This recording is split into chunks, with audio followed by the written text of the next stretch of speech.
Mr. Hayes, there is another Sylvester Hayes. Give me a second. Handcuff him now! Handcuff him! Okay, are we wrong? He is not Michael. Cops are supposed to serve people, but what happens when their justice takes a detour? Appalling, shocking, and unbelievable. Join us in uncovering the gripping stories of how law enforcement, with good intentions, ended up arresting the wrong people. Unfortunately, you literally did the description like 99%. Wrong place, wrong time. These are the cries of a man who was arrested by cops for an unwarranted traffic stop. Let's go through what happened on the fateful morning of October 16th, 2021, to Sylvester Hayes, a single Texan father on his way to get his 4 children some breakfast from a nearby store. Okay, well, what's your information? Man, I'm finna go get some for my baby, something to eat. Hey, if you're good, sir, you're good. Officers clearly mistook Hayes for a domestic violence suspect with a similar name, despite this spelling difference. This is where the officers could have behaved more rationally and sensibly, but instead, they incorrectly identified Hayes as the wanted individual. Come on, step out with me. Step out. I'll explain everything. No, sir. Tell me why.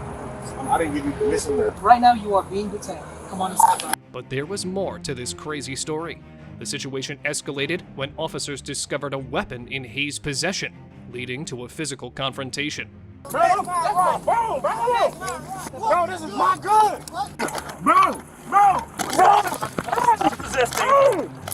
Stop! What happened? Bro! Hayes kept shouting for help, raised concerns about his 4 kids at home, voiced against the unjustified arrest, and during these emotionally charged moments, something deeply troubling and equally disgusting happened. Hurting me, man! Help! Get in the car! Help! Stop! Help me! Help! Yes, when the cops realized they had made a grave error on their part, they decided to frame him for carrying a gun in his car. Little did they know, it was his licensed weapon, turning the tables dramatically. That is my weapon, this is my name. They handled me so rough, sir. What is your name? Sylvester Hayes. There was a gun, right? But I wasn't pulling. I told him I had a weapon. This is my name. Mr. Hayes, and I don't know all the story, but there is another Sylvester Hayes. Give me a second, and that Sylvester Hayes does have a warrant. Despite knowing that they have arrested the wrong guy, the police still went on to put the charges on the man. False charges, despite knowing they had made a mistake. The poor man was under arrest for several days, and it took him 14 months to clear his name. Following a violent arrest and multiple unwarranted consequences, Hayes filed a lawsuit seeking a jury trial, punitive damages, and attorney's fees, pointing to 2 counts of excessive force and 1 count of unlawful arrest. Up next, we have more police brutality and illegal arrests. 24-year-old Patrick Mumford was sitting in his car in February 2016 when he was confronted by 3 Savannah Chatham Metro police officers who were serving a warrant for another man, Michael Clay. How you doing, sir? What's your name, man? What's your name? I'm gonna ask you one more time. Probably need to talk to you. What's your name? Stand up, around, put your hands in the car. What happened? Fearful and confused, Patrick retreated into the passenger seat of his car. Within seconds of his initial introduction to the officers, the lead officer ordered Patrick to be tased for non-compliance. Dude, you got a warrant. I just came back from my probation officer. Hey, Jack, call my people, Jack. Tase him. Come out. 3 seconds. Do not reach. Get up. Put your hands on the car. Hey, get off. Get out of the car now. We're not telling you again. Get out of the car. But then they actually tase him. Handcuff him now. Handcuff him. You gonna get it again. Call my people, man. You'll go with him. It took a violent use of force for officers to realize what we already know. They had the wrong guy. When we ask you for ID because you look that's living at this address, you caught yourself a charge you didn't need to catch, man. All you had to do is give me this. Who does he look a lot like? He knows who it is. Michael? He is not Michael. Okay, I know that now. Rather than apologize, the officers rationalized and justified their actions to horrified neighbors and even Patrick's parents. These rationalizations included the repeated false statement that the officers asked Patrick for his ID. The picture we have, does Michael stay here? It's not far off, okay? Are we wrong? He doesn't want to give us his ID. I asked him for his ID 3 times, ma'am. That's all on video. All you had to do is say, my name's Patrick Lee. He had his ID on him. Thought he was Michael because he pulled up here in the yard like he lived here. Patrick was arrested for obstruction. As a non-violent drug offender serving in a first offender probation program, a pending probation violation could cost him his job, his college education, and 7 years in prison. All for sitting in his own car, minding his own business, and telling the truth. Patrick, what are you on probation for? Is this your car right here? I told Watkins to get the taser, pointed the taser at us 4 times. Get out, get out, get out. Yeah, we tased him. He didn't want to get out of the car. Sir, officer, calm down. I will give you my ID. Just give me a minute. I'm kind of a little worried right now. Communicate with me. I'll communicate with you. Don't just ignore what I tell you. If you thought that situation could have been easily avoided, check out this next video. Mr. Griffin, a U.S. Army veteran, was out for his daily morning jog on a Thursday morning when a cop pulled up right next to him, stating that he matched the description of a suspect on the run. Hey buddy, if you're not in any trouble or anything, there's a burglary that happened. Can I see your ID? Yeah. And they said that you had a beard, alright? So I'm not saying it's you. We got a male over here sitting with right now. He's wearing an army, black shorts, white tank top. After a radio chat with his sergeant, the cop detained Griffin even after confirming his identity. Watch how he tried to console him for inconvenience. Listen, just bear with me, okay? Because you fit the description. I'm not saying you're guilty, but my sergeant's telling me to detain you.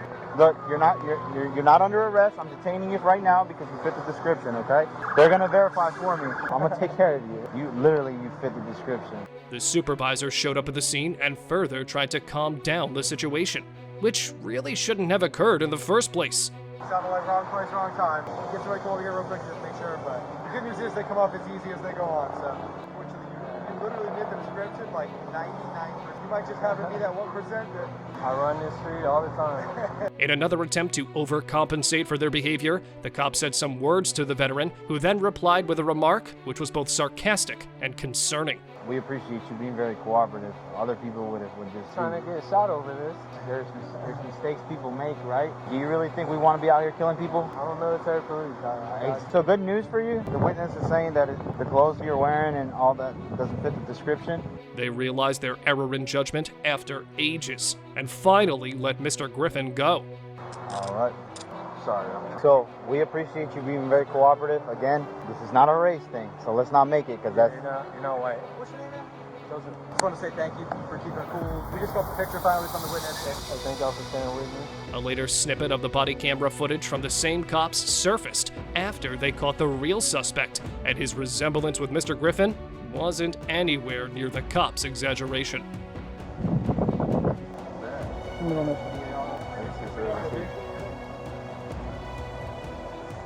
But nowadays, you can't even withdraw money from your own bank account without ending up in the back of a cop car. Black Panther director Ryan Coogler was placed in handcuffs and mistakenly accused of trying to rob a bank in Atlanta's Buckhead neighborhood back in January 2022.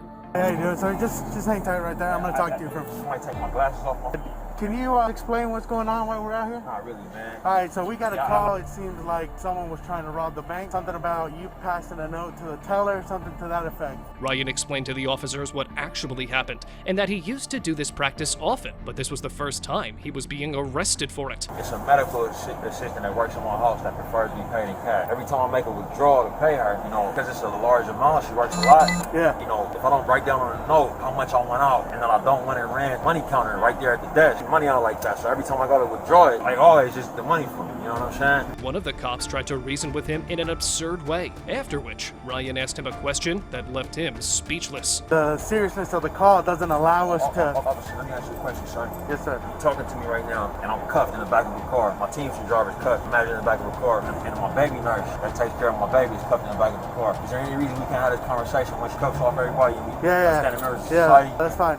As Coogler was being uncuffed, he sure had a lot to say to the cops, and even asked for their IDs to file a complaint later. The officer's reaction to all of this was as expected. I gotta get all your names. Yeah, that's fine. That's fine. Yeah. Write down all our names and put it on a paper form. Made that call in here. Yeah, there's 5 of us out. To give you everything that's associated with this call. Everyone's recording. There's no question about what happened. Since this event, Bank of America has apologized for the mistake, and Ryan stated that he has now moved on from all of it. But our next suspect was was left traumatized after being held at gunpoint against the ground. Shocking body camera footage revealed the harrowing moment South Carolina police, fueled by a grave error, apprehended the innocent, wrongly identifying him through a license plate mix-up. Hands out the window! Both hands! You got anybody in there with you? Anybody with you? Take your right hand up in the door. Get on the ground. On the ground. On the ground. On the ground. The lawyer representing David Wiggins, Marvin Pendarvis, later interviewed with the channel and revealed some shocking details. He was leaving a Burger King when he was mistaken for someone who was involved in a high-speed chase by the Marion Police Department and was pulled over and subsequently ordered out of his vehicle onto the ground at gunpoint by an officer with the police department and handcuffed. Later on in the video, it could be clearly seen that the female cop, who was primarily responsible for this unfortunate event, didn't have a shred of remorse in her voice. What was the target 80? This ain't even him, but they got almost the identical tag. Look just like this. When an officer on the radio made it clear that David was indeed not the suspect they were looking for, she immediately realized her mistake and tried to make amends. That's scary. I'm sorry. You got almost the same tag, same car. He must have passed you going through. You good? Yeah. All right. You have a good one, okay? I'm sorry about that. The brutal repercussions of that day were revealed by Marvin and the lasting effect they had on David. And so being on the ground for that long, he didn't know if the next breath that he took was going to be his last. And so really traumatized him. He's been in therapy since then, dealing with the effects that this has had on his psyche and his overall being and his interaction with law enforcement. David Wiggins is now suing the Marion Police Department for civil assault. Let's have a look at what excuse these next officers came up with to hit a car head-on. According to Fairfax County Police, on September 25, 2022, officers spotted a car that had been reported as wanted and that the occupants were to be considered armed and dangerous. They conducted what's known as a felony vehicle stop, but police say it turned out to be the right car, but the wrong people. The driver of the car was a young mother, Jamie Kimball, who had just given birth 6 days ago. She said she and her friend were going to grab groceries with her 2 older children. They had the wrong person. I'm on my way to Walmart to get my kids some food for the rest of the week for school next week. Fairfax police said the officer did collide with her car, but was going only 10 miles per hour, while Kimball's Instagram post claimed much higher speeds. It didn't feel like it, and everything happened so quickly. All I knew at that point that I was in pain. I wanted to know that my babies were okay in the back, and I didn't know why the hell I was being stopped. It turned out Kimball was not who they were looking for, but the car she was in was. I'm sitting at the light, and he comes and hits me from the front, claiming that I was in a high-speed chase. I've been in the hospital having my baby. My baby is 6 days old today. Yeah, you had the wrong person. Kimball said the title was recently transferred into her name and said police told her new ownership had not been updated with the Department of Motor Vehicles properly. He went on to tell me that my car was involved in some criminal activity on a specific date, and the date that he mentioned was a date that I was actually in the hospital having my 3rd child, a newborn. Yet, no one is safe from being declared a criminal by the police, not even minors. Malcolm Ziegler, a 14-year-old, was trying to sell a dirt bike when Fuquay Varina, North Carolina police arrived at his home, handcuffed him for owning a stolen motor vehicle, and placed him into the back of a police vehicle.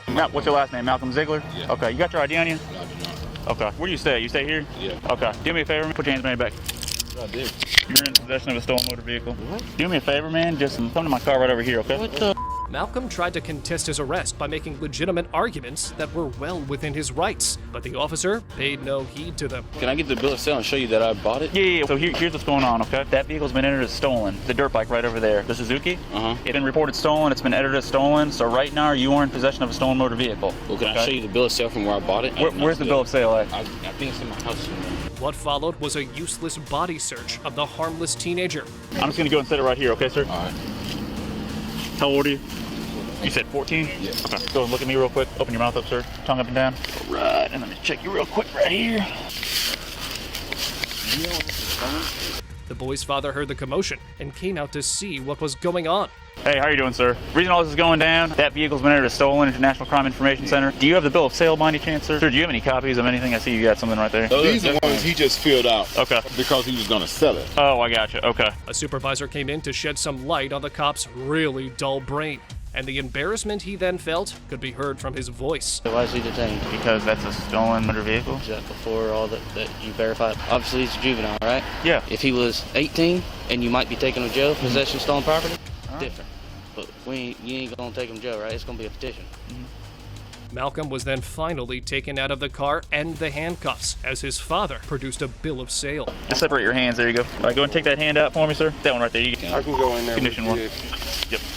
And see how doing something as ordinary as making a U-turn can lead to illegal detainment. On April 23, 2022, at around 3 a.m., dispatchers for the Grand Junction Police Department received a 911 call about a possible shooting. Aaron happened to be staying at a nearby travel lodge, and his friends were staying just down the street at the Days Inn. They had all traveled in for a marksman competition in the area just a couple of hours after the shooting. I went to a gas station this morning to grab some stuff, and they were saying there was a shooting at 3 o'clock in the morning. There was a shooting at 3 o'clock in the morning? Yeah, at one of the shady hotels or something, I don't know. They have traffic blocked going out on the 70, so we might want to look to see if that's going to impact our route. As Aaron was going to a nearby gas station to buy a couple of supplies for the day, he made a U-turn and got spotted by the cops, which cost him dearly. Can I help you? You want to roll down your window real quick? No. What do you need? I need you to identify yourself. No, why? Because you're leaving the area. Don't worry, this is being recorded as well. I know, but your recording is a lot easier, or a lot harder to get versus mine. Aaron then took out his phone to record his own version of the proceedings. And meanwhile, he gave the officer a masterclass in Fourth Amendment. To identify yourself. No, I have rights as an American citizen, right? You have to suspect me committing a crime. You don't have that because you see me park and you want to come up and identify me. That's not how it works. I am not going to identify. Interestingly enough, his friends also had a dark-colored sedan, but the officers had nothing to do with them. What's funny, my buddies that just left, they were also in a dark sedan, but you guys aren't questioning them. Why? Answer me why, please. They were in a dark sedan, the exact same color, actually. Aaron immediately pointed out this racism and lashed out at the cop. You stopped me! They were in a dark sedan, dude. It's sedan the exact same color as mine. And you did not stop them and questioning them. You're doing it to me. Okay, well, I'm sorry. No, shut your mouth. I don't want to talk to you. You're not going to tell me how to talk, all right? You shut your mouth. Once again, he went on to humiliate the cops by testing their knowledge of the law. Tell me why I have to ID you. Explain that to me. You want me to recite the law? I want you to explain why me as a person, have to ID to you. Colorado state law says. Explain that law. What do you want to explain? You can't just say, well, the law says you are law enforcement, right? So explain to me why it doesn't. No. I do know. How are you going to tell me what I know? When the sergeant received a photo of Aaron's ID, they checked his VIN number and finally left. If you thought those cops were a total buzzkill, have a look at these next ones. Officers responded to a hit-and-run rollover accident involving injuries in Kenosha, Wisconsin. In July 2023, witnesses claimed they saw 4 subjects run from the scene. They further said there was a black female with a bun, possibly wearing red, holding a baby, and at least 1 black male. There's a red Honda Civic that's here. Okay. A black female, a black male, and a baby, I think. I was wearing red, but I don't remember which one. I think it was the red shirt for sure, but they literally, everyone got out of this car and seemed okay. Officers were informed by an Applebee's employee that 2 individuals came into the restaurant who were observed to be a man and woman carrying a child, and who also matched the description of the fleeing subjects. You guys just in an accident? No? We've been here the whole time. What's going on? How long you been here? We've been here for an hour and 45 minutes. How long have they been here? Who's the table that just walked in you guys just called about? The man and woman were later identified as 24-year-old Jermel Inglis Jr. and 21-year-old Shania Boyd. Assisting officers checked the rest of the restaurant for potential hit-and-run suspects, who were eventually discovered hiding in the restaurant's bathroom. However, the officers were not certain until everyone could be questioned. There's a bunch of people in here. Come here. All right, here's our house. Come here. Keep your hands out of your pockets. What I'm talking about, we just had a car. People flee from it. Almost at the same time, Jermel became more hostile and made continuous efforts to leave while holding his child, which only heightened the officer's suspicions and led to things spiraling out of control. Excuse me, car. Excuse me. We will be done. Put your hands behind your back. Behind your back. Let me go! Put baby down now. Put your hand. Squeeze it off. Stop. Stop it. Stop. Get off it. Shania was even pepper sprayed at close range by the cops. On the ground!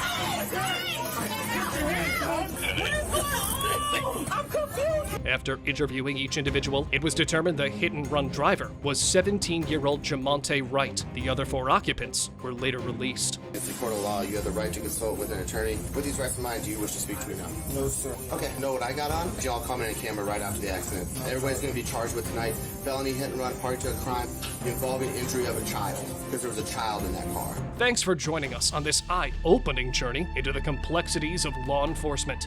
If you found these stories as riveting as we did, don't forget to hit that like button, subscribe for more intriguing content, and ring the notification bell to stay updated. Until next time, stay curious and stay vigilant. Take care.